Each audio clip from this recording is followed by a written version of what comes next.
बेटा हमने last video में पढ़ा था about the importance of universal law of gravitation constant और फ्री फॉल के बारे में हमने ज़्यादा डिस्कस नहीं करा था, थोड़ा बहुत ही डिस्कस करा था। तो अब मैं आपको कंप्लीट बताने वाली हूँ what is the free fall in detail कि किस तरीके से फ्री फॉल होता है। तो first of all we write the definition of free fall. Free fall बेटा क्या होता है? जब भी कोई ऑब्जेक्ट फॉल होती है towards the earth only under the gravitational force, सिर्फ वहाँ पर ग्रेविटेशन का फोर्स लगे, कोई और फोर्स ना लगे। ठीक है, तो आप लिख सकते हो whenever object fall towards the earth,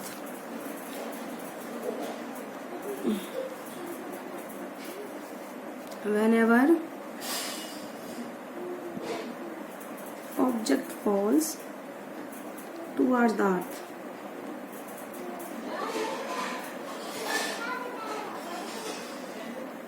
ठीक है, towards the earth under the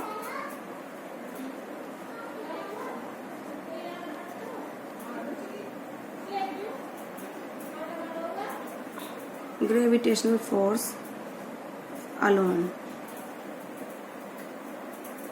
ठीक है, is called free fall।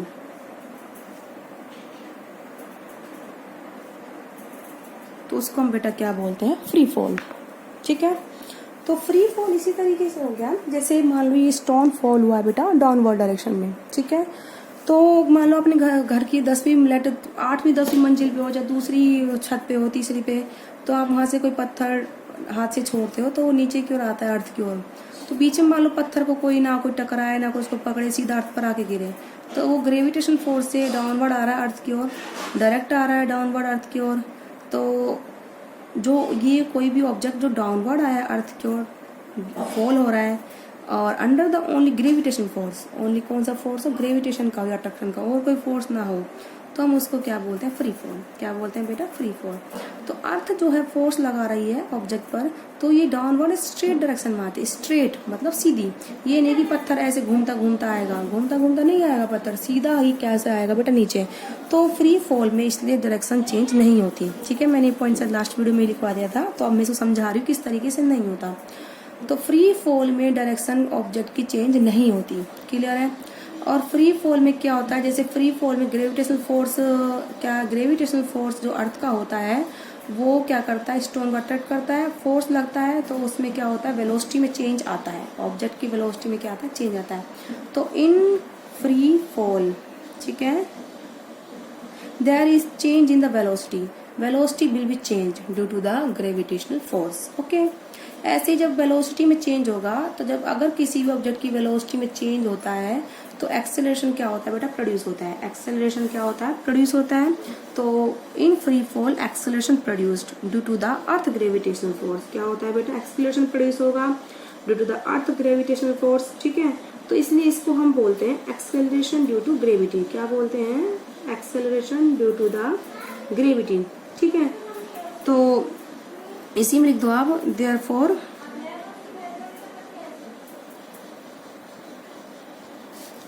this produced acceleration is called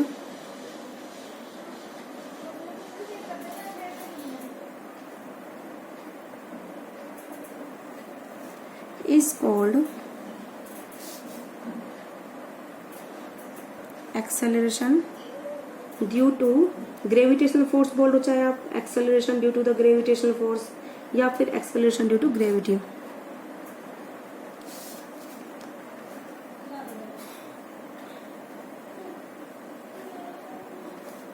acceleration due to gravitational force या फिर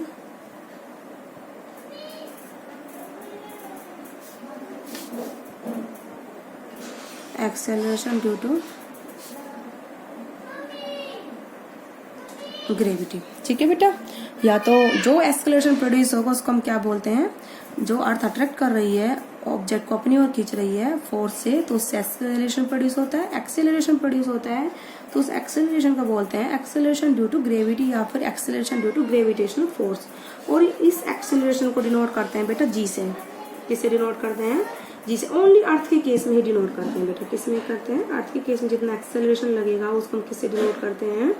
डी जी से। तो इसको आप लिखोगे इट इज डिनोटेड बाय जी। कैसे डिनोट करते हैं? स्मॉल जी से।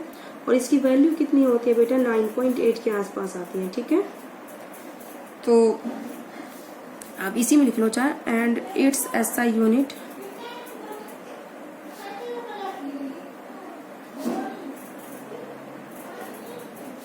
Is metre per second square. क्या होते हैं बेटा? Metre per second square. Acceleration है, चाहे वो ग्रेविटी का हो चाहे कोई और हो, लेकिन एसआई यूनिट तो बेटा क्या सी रहेगी? सेम रहेगी। That is a metre per second square.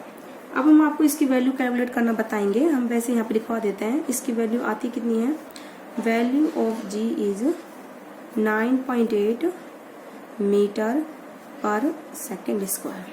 ठीक है बेटा, तो वैल्यू ऑफ जी कितनी होती है? 9.8 metre per second square. Clear है? अब हम मैथमेटिकल डेरिवेशन करवाते हैं किसका? एक्सेलरेशन ड्यू टू ग्रेविटी का। मैथमेटिकल एक्सप्रेशन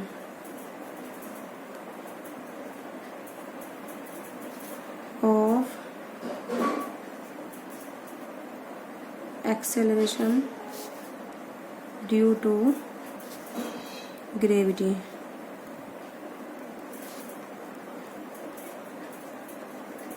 तो हम क्या करेंगे बेटा?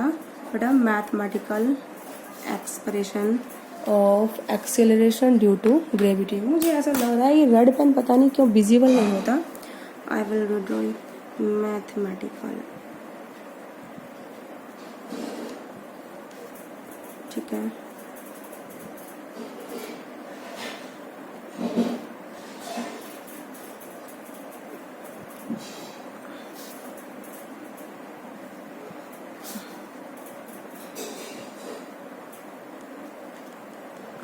ठीक है बेटा।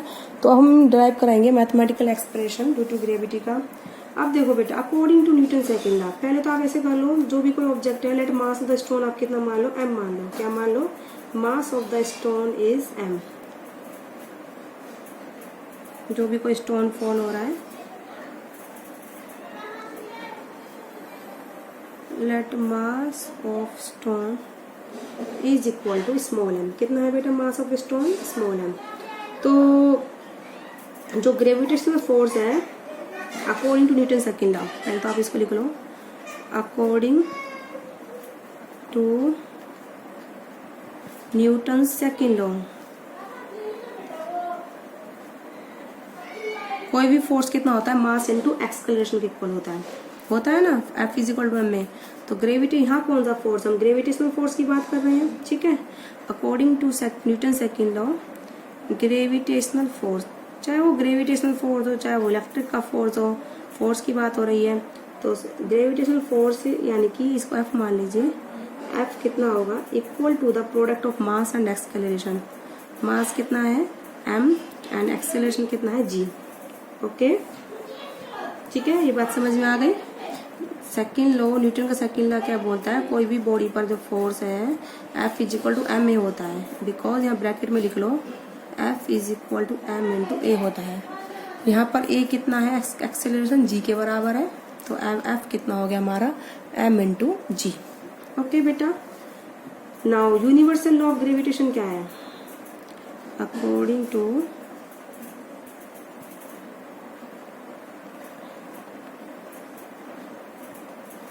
यूनिवर्सल लॉ ऑफ ग्रेविटेशन,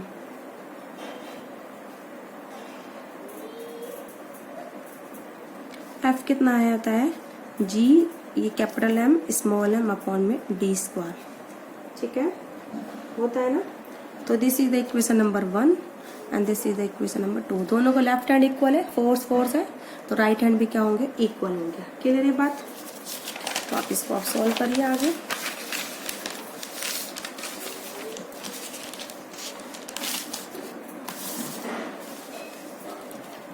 तो ये बेटा आपका हो जाएगा m into g is equal to g capital M small m upon में d स्क्वायर। ओके बेटा, ये स्मॉल m से स्मॉल m कैंसिल हो जाएगा, तो आपका g कितना बचेगा? ग्रेविटी बचेगी आपकी। It implies small g is equal to capital G capital M upon में डी स्क्वायर। ठीक है बेटा, इस तरीके से आपने इसको सॉल्व करा। m is the mass of earth, d is the distance between the earth and stone। अब देखो बेटा, यहाँ लिख लो चाहे,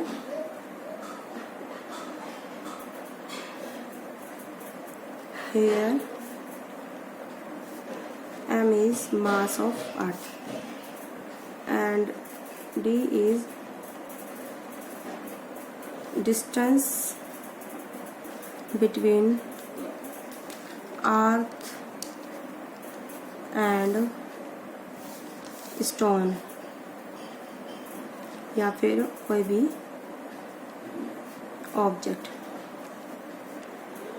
ठीक है बेटा, मैं आपको समझा देती हूँ कैसी ये डिस्टेंस है। देखो मान लो ये हमारी अर्थ है, इसका मास हमारा कैपिटल एम है, ये इसका सेंटर है, ये क्या बेटा स्टोन है, तो ये इसका सेंटर हो गया। तो ये डिस्टेंस बेटा कितना है डी, इन दोनों की डिस्टेंस कितना है डी। और ये कितना होता है बेटा यहाँ से तक का radius of earth, capital R. क्या होती है बेटा ये रेडियस ऑफ अर्थ। ठीक है, अब जो है इसमें है, आप इसमें एक वो कर सकते हो चेंज, जो कोई ऑब्जेक्ट है नियर द सरफेस ऑफ अर्थ है। ठीक है, तो जो ये डिस्टेंस है रेडियस ऑफ अर्थ और ये जो अर्थ का सेंटर ऑब्जेक्ट के बीच का डिस्टेंस है नियरली रेडियस ऑफ अर्थ क्या होता है बराबर होता है, क्योंकि अर्थ की रेडियस 6400 किलोमीटर होती है। कितनी होती है बेटा 6400 किलोमीटर। अगर ऑब्जेक्ट 1 किलोमीटर की ऊंचाई पर भी है अर्थ से, तो 6400 किलोमीटर में अगर हम 1 किलोमीटर ऐड करेंगे कुछ ज़्यादा फर्क नहीं होता। तो ये जो डिस्टेंस है डी और ये या फिर ये आर दोनों ही नियरली क्या होते हैं बराबर होते हैं। ठीक है, तो आपको इस लिख सकते हो if the object near the surface of earth, let मान लो चाहे let object is near the surface of earth।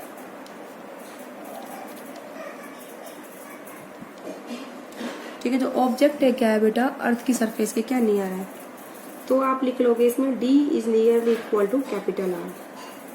ठीक है, नियरली इक्वल होता है, एग्जैक्ट इक्वल नहीं होगा, d और r बराबर हो जाएंगे। ठीक है, तो therefore डिस्टेंस d, ये नियरली इक्वल का साइन होता है बेटा, किसका होता है nearly equal to the radius of earth, जो कि कितनी है कैपिटल आर। ठीक है बेटा, इस तरीके से हो जाएगा ये। तो बेटा हमने बताया था तो object is near the surface of अर्थ, तो मान लो अर्थ की रेडियस, मान लो कि अर्थ की रेडियस 6400 किलोमीटर होती है। अगर हम 2 किलोमीटर की ऊंचाई से किसी चीज़ को फेंक रहे हैं तो 6400 प्लस 2 किलोमीटर कोई ज़्यादा नहीं होता, तो हम उसको नियरली 6400 किलोमीटर ही मान लेते हैं। तो डी को हम नियरली कितना मान लेंगे आर। तो ये फॉर्मूला हमारा हो जाएगा C is equal to capital G capital M upon में आर स्क्वायर। ठीक है, तो ये हमारा आ गया बेटा ग्रेविटेशनल, ये आ गया हमारा ग्रेविटी। ठीक है, ग्रेविटी आ गया हमारी G is equal to G M upon में आर स्क्वायर। ठीक है, अगर ये हमारा क्या है R is the radius of earth, here R is radius of earth. ठीक है बेटा, अब मैं आपको इतना बता दूं, जो हमारी अर्थ है पूरी स्फेयर नहीं है, तो उसकी रेडियस अलग अलग है। तो आप इसको लिख सकते हो आप नोट बना के, earth is not spherical in shape.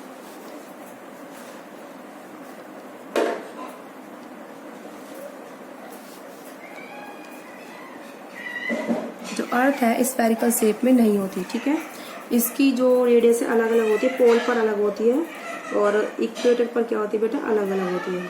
ठीक है, तो इसकी वैल्यू हम बताएंगे पोल पर किस तरीके से चेंज होगी, इक्वेटर पर किस तरीके से आएगी इसकी वैल्यूज। ठीक है, तो ऐसे होती है हमारी अर्थ की शेप, कैसे होती है, ये अर्थ है, ये तो बोलता इक्वेटर होता है बेटा, और ये क्या होता है पोल। ये तो यहाँ तो है बेटा इक्वेटर और ये हम लेते हैं पोल। तो ये जो डिस्टेंस सेंटर से रेडियस ऑफ इक्वेटर हो गया, और ये जो डिस्टेंस है बेटा ये क्या हो गया रेडियस ऑफ पोल। ठीक है, इस तरीके से मैंने आर ई से डिनोट करा है, सेंटर से इक्वेटर का distance radius of equator, centre से पोल का डिस्टेंस रेडियस ऑफ पोल।